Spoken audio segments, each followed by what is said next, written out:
A Small Boy and Others by Henry James. Chapter 1. In an attempt to place together some particulars of the early life of William James, and present him in his setting, his immediate native and domestic air, so that any future gathered memorials of him might become the more intelligible and interesting, I found one of the consequences of my interrogation of the past asserted itself a great deal at the expense of some of the others.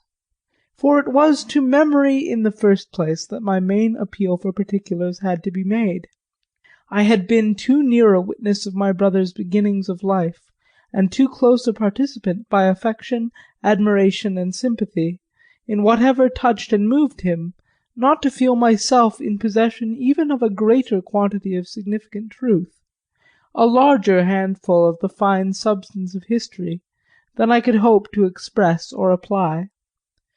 To recover anything like the full treasure of scattered, wasted circumstance was at the same time to live over the spent experience itself, so deep and rich and rare, with whatever sadder and sorer intensities, even with whatever poorer and thinner passages, after the manner of every one's experience. And the effect of this in turn was to find discrimination among the parts of my subject again and again difficult.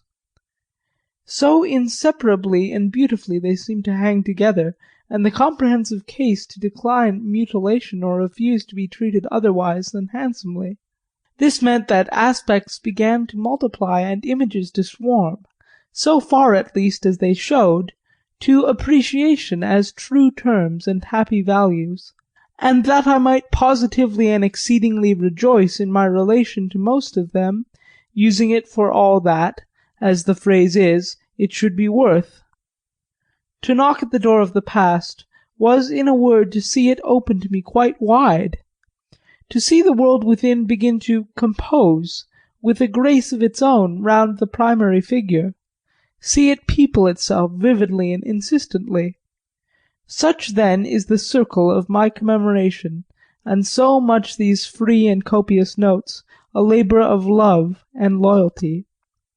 We were, to my sense, the blessed group of us, such a company of characters and such a picture of differences, and withal so fused and united and interlocked, that each of us to that fond fancy pleads for preservation, and that in respect to what I speak of myself as possessing, I think I shall be ashamed, as of a cold impiety, to find any element.